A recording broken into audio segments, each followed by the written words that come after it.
alam.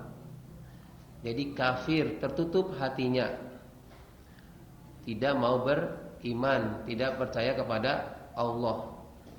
Kafir, tertutup. Nah, makanya ada istilah kafir. Kalau dalam bahasa Inggris kan kafir. Kafir itu kan bagian luar untuk nutup. Nah, namanya kafir. Lawan dari tutup adalah syukur. Kalau begitu, syukur artinya terbuka. Artinya apa? Mau menerima nikmat dari Allah, apapun itu diterima, disyukuri. Makanya cirinya orang yang bersyukur adalah dia terbuka, membuka hatinya. Ketika dikritik orang, dia terima. Ketika dinasihatin, dia terima. Orang yang bersyukur, ketika dia itu sudah mampu membuka hatinya menerima kebenaran, maka Allah akan tambahkan lagi dengan nikmat-nikmat lainnya. Di antaranya adalah pemahaman mengenai agama.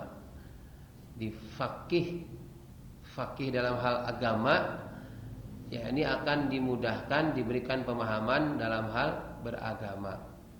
A itu tidak, agama itu rusak atau berantakan. Jadi agama itu artinya tidak rusak, tidak berantakan.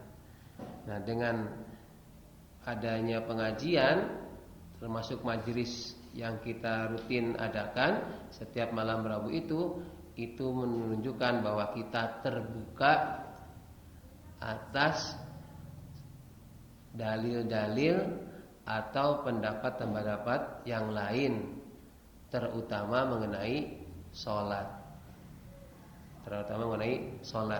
Ada yang membaca usoli, ada yang tidak membaca usoli.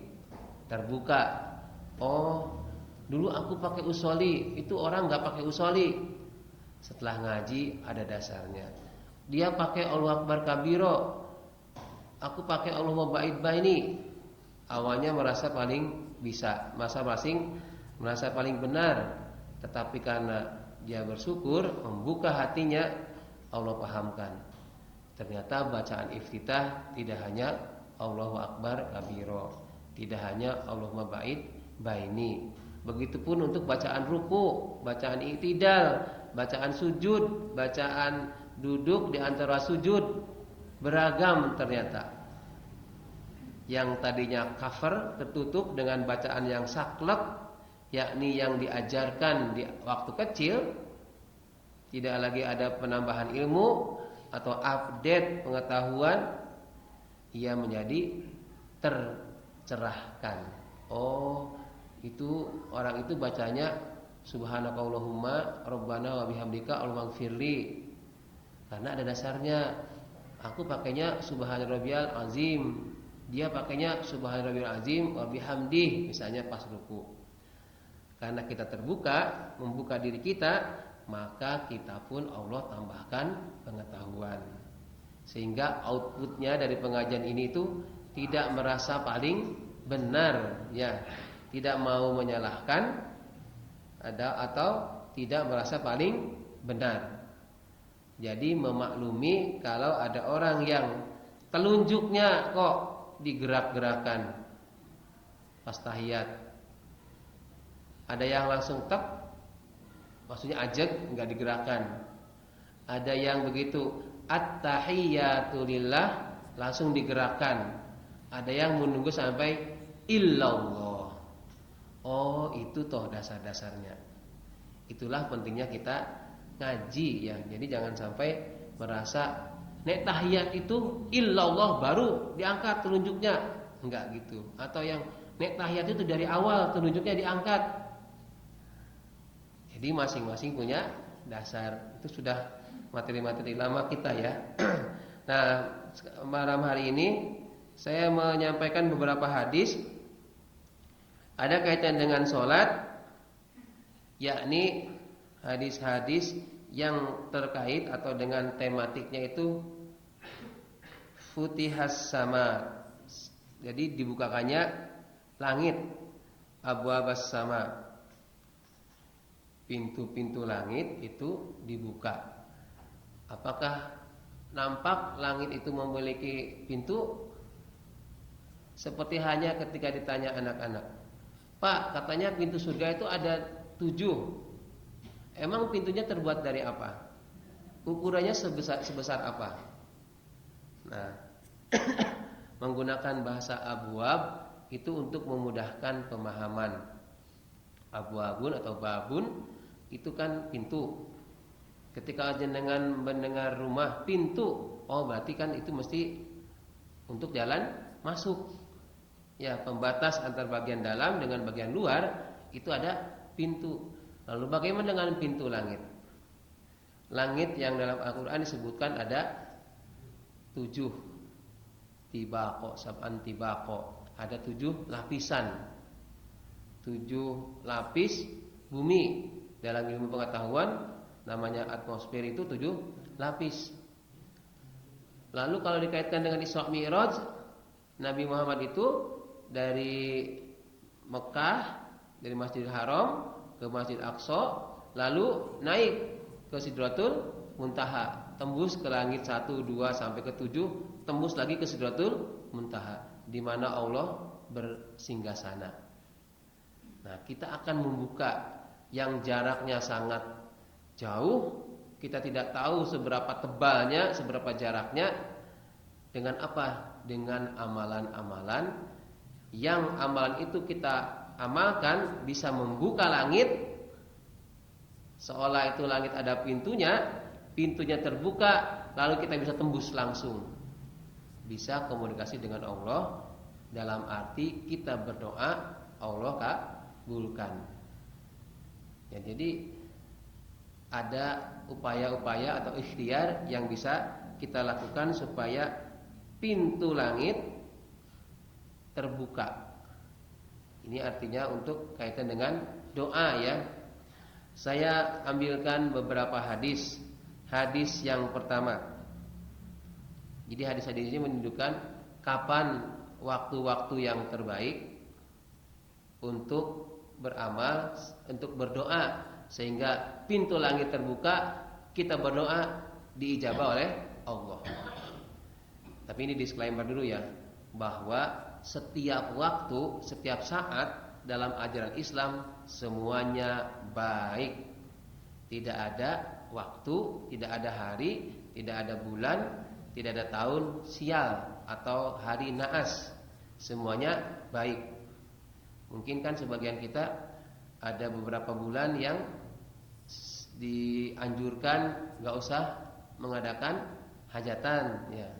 Bulan Safar ada yang berani nikahan? Itu nggak apa-apa ya, tidak ada larangan, tidak ada dalil yang kuat menunjukkan bahwa bulan A itu tidak cocok untuk nikahan, bulan B tidak cocok untuk pindahan rumah, misalnya. Tidak ada, semuanya waktu itu bagus. Ya, yang membuat tidak bagus adalah settingan orang, settingan orang-orang yang dia mungkin niteni ini pas bulan ini kok ada kejadian yang nggak mengenakan, sehingga membuat kesimpulan jangan di bulan ini karena ada apa-apa gitu ya, misalnya gitu ya. Jadi itu masih adanya mitosnya. Nah, yang saya sampaikan di sini bahwa waktu-waktu yang bisa membuka pintu langit ada beberapa ya.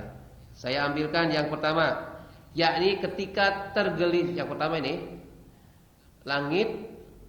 pintu langit akan dibuka oleh Allah ketika matahari tergelincir.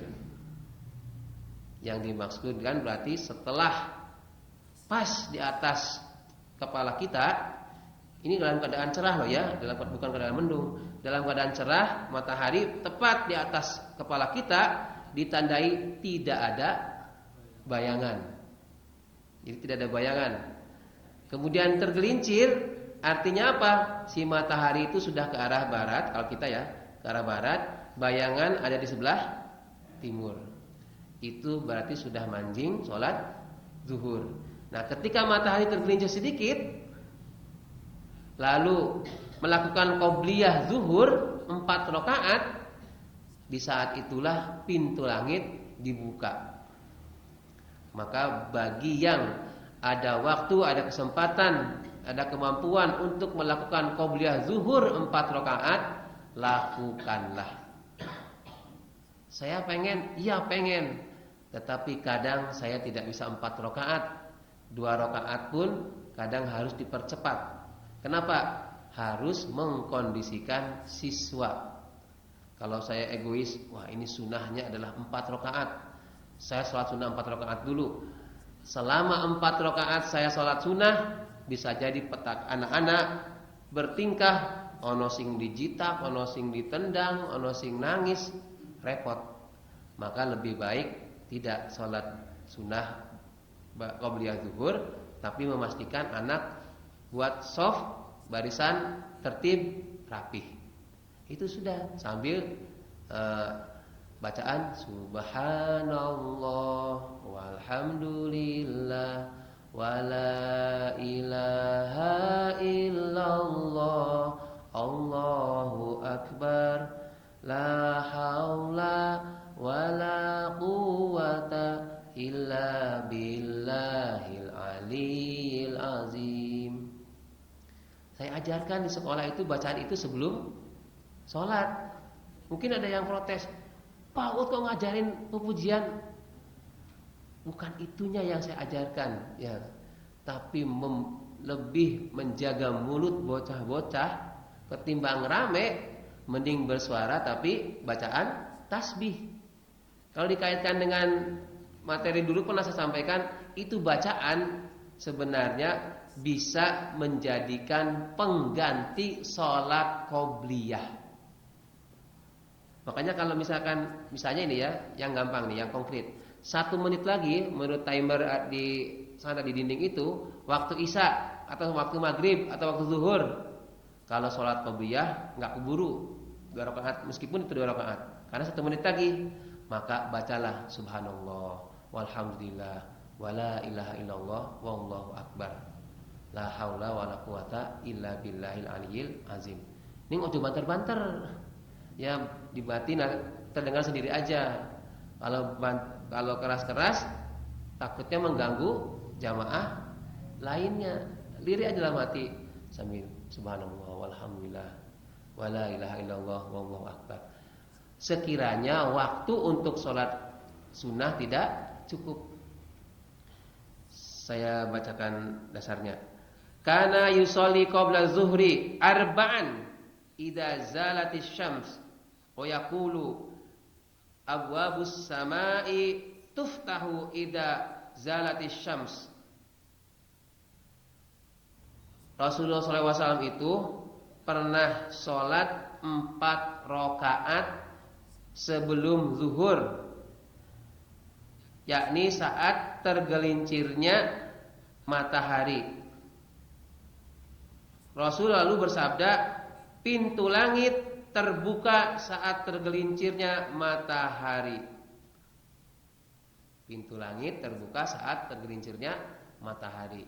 Itu artinya begitu sudah manjing zuhur, adzan selesai, baca doa setelah adzan, lalu sholat qobliyah 4 rakaat. Langit di saat itu terbuka. Yang membuka siapa? Allah sendiri.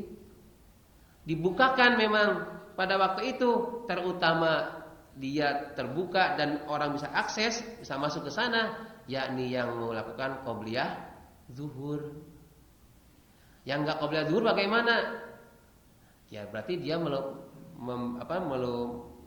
melepaskan, ya, menghilangkan, membiarkan kesempatan doa-doanya diijabah. Tapi jangan dipaksakan loh ya. Kalau memang nggak mampu, nggak usah dipaksakan. Wah, saya itu pengen qobliyah zuhur 4 rakaat karena mengejar pintu langit supaya terbuka. Saya butuh Allah, butuh ini karena banyak masalah. Saya ingin berdoa kepada Allah, mohon ada solusi. Tapi jenengan terbatas ikatan misalnya di kantor atau di tempat kerja. Gak usah dipaksakan ya. Ada waktu-waktu lain yang bisa dilakukan, diraih untuk membuka pintu langitnya Allah. Jadi Bapak Ibu membayangkannya, pintu langit itu sebuah ada, begitu dibuka, akses untuk langsung berdoa kepada Allah itu diijabah atau dikabul. Nanti ada dalam hadis-hadis bawahnya yang mempertegas doa itu dikabul ketika pintu langit sudah terbuka. Oke, jadi yang pertama upaya kita supaya bisa membuka pintu langit adalah sholat sunnah qobliyah zuhur 4 rakaat. Kalau 2 bagaimana? Kalau 2 tidak disebutkan di sini. Yang hadis ini 4 rakaat. Yang gak usah nawar ya Pak Yanto ya. 4 rakaat Pak. Jadi kan termasuk yang 12 rakaat rawatib bisa dibuatkan rumah oleh Allah kelak di surga. Di antara 12 rakaat salat rawatib itu adalah 4 rakaat sebelum zuhur. Oke. Yang pertama itu ya. Kemudian yang kedua, kapan kita bisa membuka pintu langit dan doa kita itu diijabah? Yakni di saat menunggu antara 2 waktu sholat fardu, maghrib, isya. Itu kan ada 2 waktu, waktunya 2 sholat, sholat maghrib dengan sholat isya. Itu adalah waktu-waktu pintu langit dibuka. Isya ke subuh, subuh ke zuhur, zuhur ke asar, asar ke maghrib, maghrib ke isya. Terus ditunggu waktu itu, maka pintu langit akan terbuka. Tapi jangan dipaksakan. Mas, kok neng masjid terus? Iya kan katanya Pak Uud, dari hadis ini disebutkan kalau menunggu 2 waktu sholat fardu itu akan dibukakan pintu langit. Jika berdoa diijabah, maka aku orang mulih.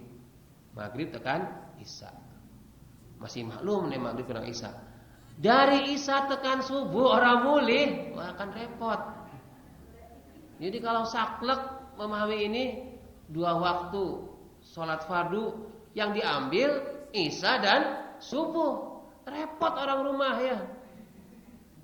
Bela-belain mau membuka pintu langit berdoa kepada Allah, tapi hak-hak istri, hak-hak suami, hak anak, hak tetangga, hak sosial diabaikan. Itu namanya egois. Pengen menang sendiri. Jadi pilih aja yang mudah adalah maghrib ke isya ya. Asar ke maghrib juga masih lama. Zuhur ke asar lama. Kecuali kalau zuhur ke jam 2 ya. Kalau zuhur di jam 2 kan sekarang jam setengah 3 lebih 40 berapa? Ya 45-an ya. Isya ke subuh pun kalau sholat isyanya jam setengah 4 ya berarti dekat ya. Kan sekarang jam 4 kurang 10 ya. Jam 4 kurang 10 itu sudah subuh. Subuhnya gasik banget. Jadi begitu sholat subuh selesai ke rumah setengah 5. Setengah 5 masih sampai setengah 6 itu kan ada waktu banyak tuh ya. Kalau yang bisa memanfaatkan untuk hafalan, untuk baca Quran, ya sing ora turu maneh. Ah repot tuh. Nggih ya.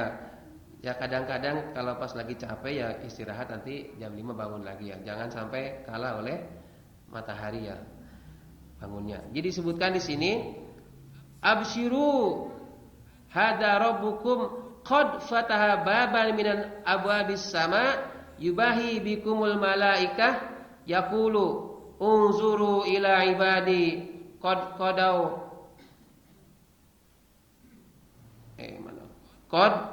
qadau faridatan wa hum yanzurun ukhra.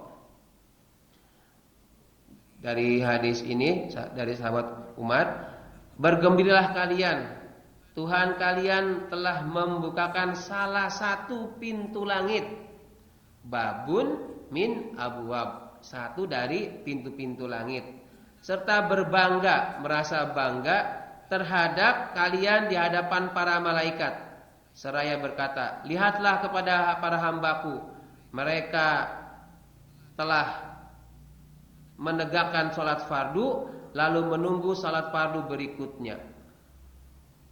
Jadi Allah itu bangga ketika ada orang yang menunggu sholat fardu ke sholat fardu lainnya, diumumkan di hadapan para malaikat.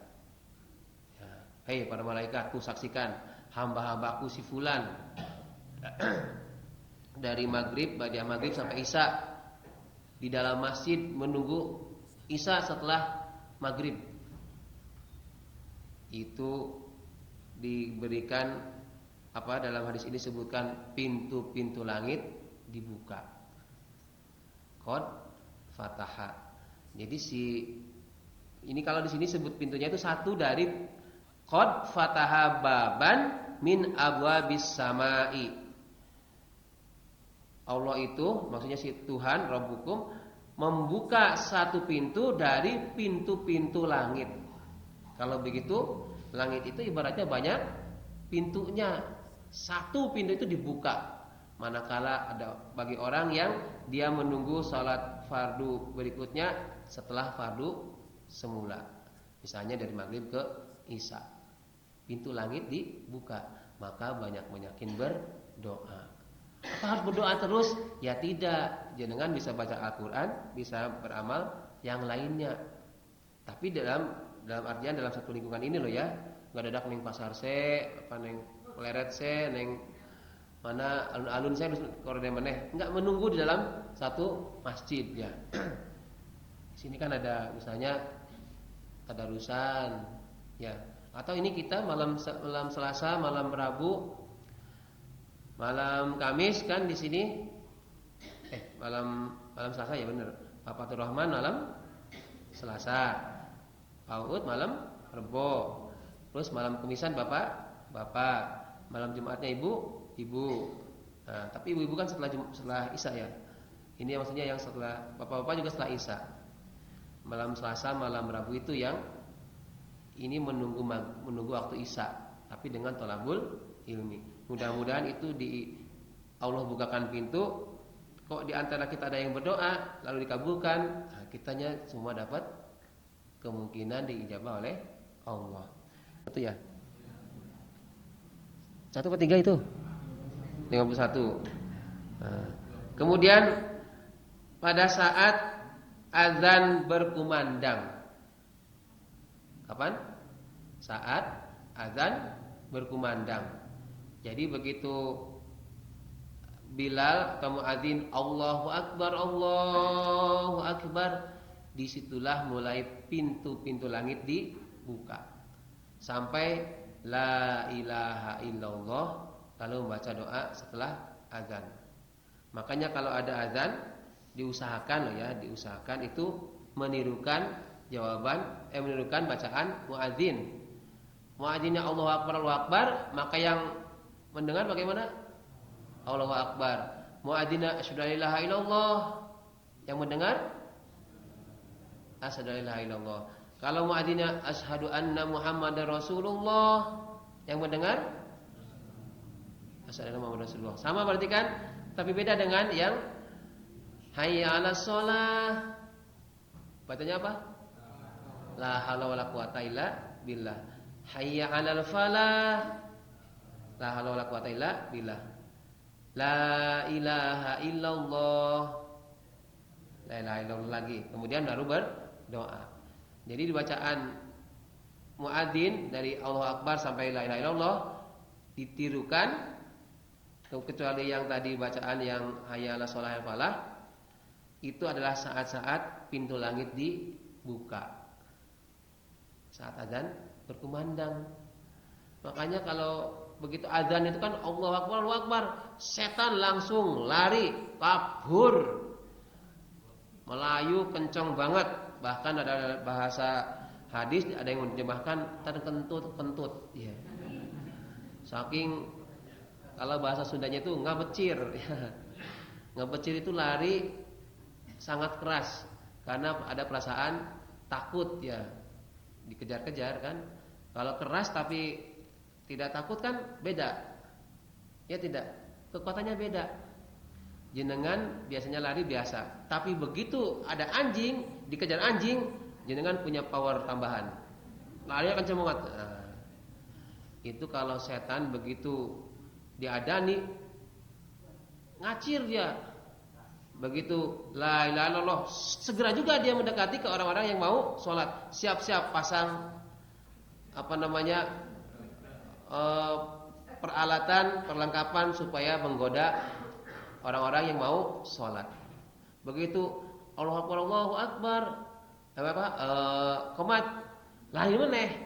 Begitu selesai qomat, tok mana setan. Sampai mau Allahu Akbar, setan itu masih ganggu. Di antaranya ada dengan cara menguap. Ngop. Makanya saya itu kadang juga kalau sebelum takbir saya usahakan nguap dulu.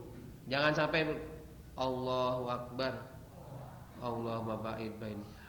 Kan repot ya. Berarti kalah sama setan. Setan yang tadinya lari menjauh datang lagi menggoda kita. Kita gagal di awal ya. Setannya tembus pandang nih. Ya. Nih, bagaimana kalau anggap terus ditutup, berarti setannya nggak bisa menggoda ya. Wong setan itu nggak kelihatan ya, tembus ya. Bisa jadi begitu ditutup setannya udah masuk duluan, gimana? Malah ikut masuk ya. Oke. Jadi disebutkan dalam hadis yang tadi itu ketika azan berkumandang, idza nadal munadi futihat ababus sama wastujibad du'a. Apabila muadzin mengumandangkan azan, maka terbuka pintu langit serta terkabulkannya doa. Sebisa mungkin jenengan begitu ada azan, kalaupun tidak bisa mengikuti bacaan azan dari Allahu Akbar sampai la ilaha illallah, begitu selesai madeg dulu, sikap sempurna untuk berdoa. Allahumma rabba hadhihi da'watit tammah wassalatil qaimah ati Muhammadanil wasilata wal fadilah wa ba'ashu maqamam mahmudanil ladzi wa'adtah. Nah, sudah cukup sampai itu sudah. Innaka latuhliful mi'ad itu tambahan ya. Wa'adtah cukup sampai situ kalau dari hadisnya. Tapi kan ada yang menambahkan innaka latukhliful mi'ad. Boleh enggak? Enggak apa-apa. Itu doa tidak menyelisihi syariat dalam arti tidak terkait dengan kesyirikan. Innaka sungguhnya engkau la tukhliful mi'ad, tidak mengingkari janji. Ya kan? Apa pernah jenengan diingkari janji oleh Allah? Enggak pernah. Innaka la tukhliful mi'ad artinya sungguhnya engkau itu ya Allah tidak akan pernah mengingkari janji. Nek jenengan mengingkari janji istri? Sering. Bapak-bapak katanya ada yang sering. Ibu-ibu pernah ingkar janji ke suami? Kalau ibu-ibu mau mengangguk gimana ya? Suami itu bapak-bapak ceritanya kalau bapak-bapak gini. Bapak-bapak itu sedikit bicara ya. Laki-laki itu tidak mau bicara atau laki-laki itu jarang cerita. Kenapa? Kenapa kira-kira? Karena pasti kalah cerita sama istri ya. Suami baru cerita satu kalimat itu sudah satu paragraf, repot. Mending rasa cerita ya. Baru mau cerita gini, oh ya, ngene. Ini baru prolog aja sudah banyak banget itu. Wes terima menang.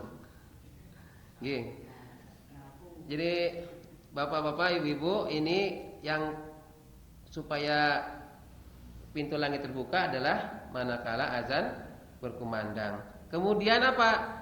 Setelah qomat. Disebutkan dalam hadis, idza suwiba bis shalah futihat abwabus sama wastujibad du'a.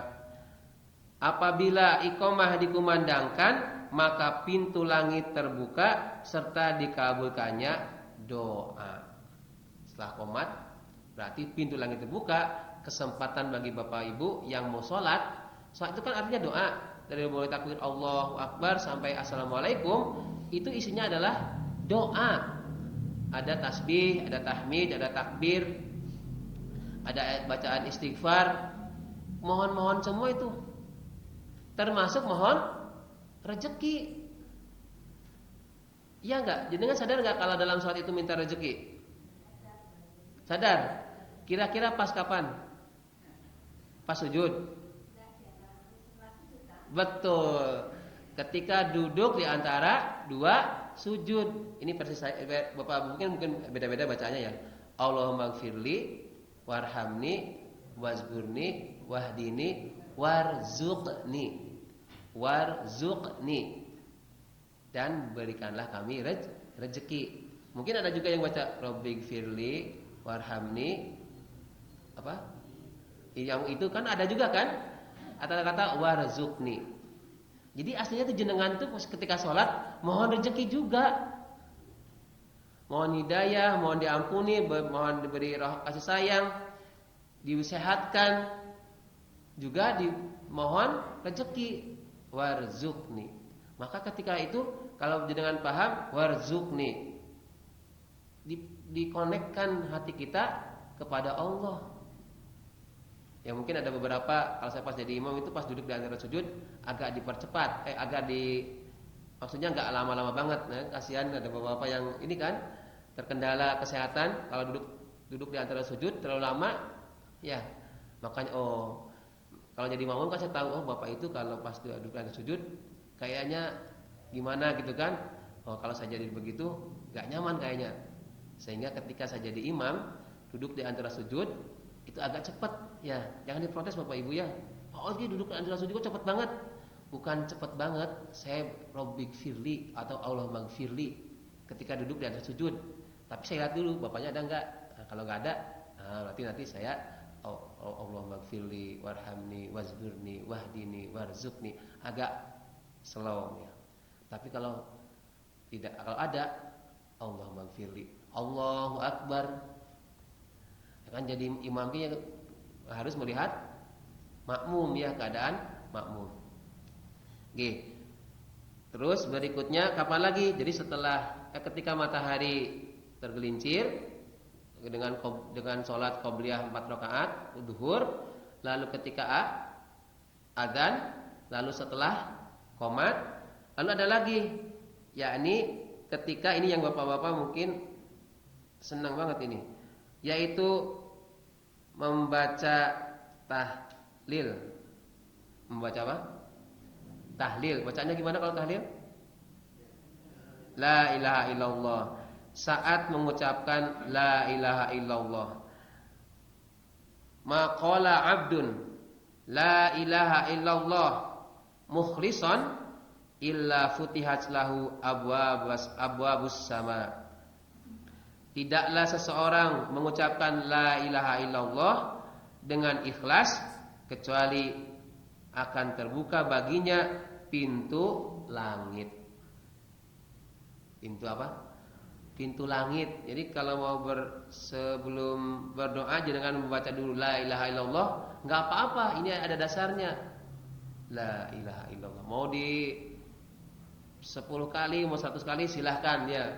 Dan 1 kali pun cukup, la ilaha illallah. Maka begitu dibacakan tahlil la ilaha illallah, dalam hadis ini disebutkan baginya pintu langit akan terbuka. Maka segeralah berdoa. Jangan minta kawin lagi ya, repot Bapak ya. Ibu-ibu jangan minta kawin lagi. Sekarang itu di wali kota Amerika siapa namanya yang baru? Yang dari orang Islam itu ya, Muslim. Saya lupa namanya. Itu bagus ya. Memang syariat Islam itu membolehkan suami untuk nikah lebih dari 1. Tapi tolong hargai hak asasi manusia perempuan. Wanita adalah cukup 1 istri.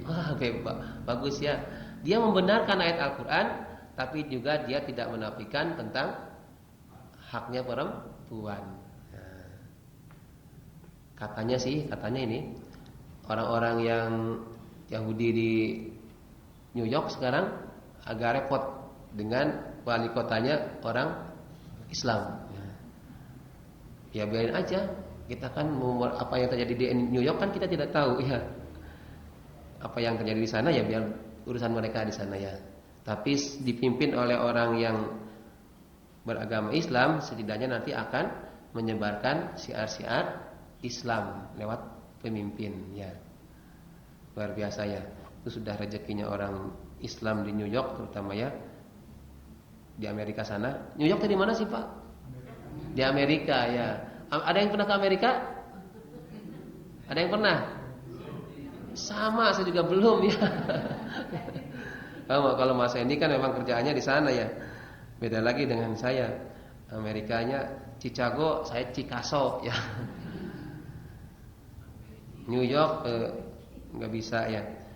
Terus yang terakhir yaitu ketika ada orang membaca iftitah Allahu Akbar kabiro walhamdulillahi kasiro wa subhanallahi bukratan wa asila, maka itu pun akan membuka pintu langit. Nih kabar gembira bagi bapak-bapak ibu-ibu yang bacaan iftitahnya simple. Allahu Akbar takbiratul ihram, kemudian Allahu Akbar kabiro walhamdulillahi kasiro wa subhanallahi bukratan wa asila, lalu a'udzubillahi minasyaitonirrajim, bismillahirrahmanirrahim. Al-Fatihah boleh tidak? Boleh. Karena yang tadi adalah bacaan iftitahnya yang dicontohkan, yang dibaca oleh sahabat dan diiyakan, di ACC oleh Rasulullah SAW. Bahkan Rasul menyampaikan kagum dengan bacaan itu sehingga pintu langit terbuka. Saya mah kebetulan gak hafal Allahumma ba'id baini, diajarin Allahu Akbar kabiro. Yes. Lebih simple. Allahumma ba'id baini itu berapa baris? 4 baris. Bahkan ada yang 6 baris kalau tulisannya besar. Allahu Akbar kabiro walhamdulillahi kasiro wa subhanallahi bukratan wa asila, sebaris. Hafal.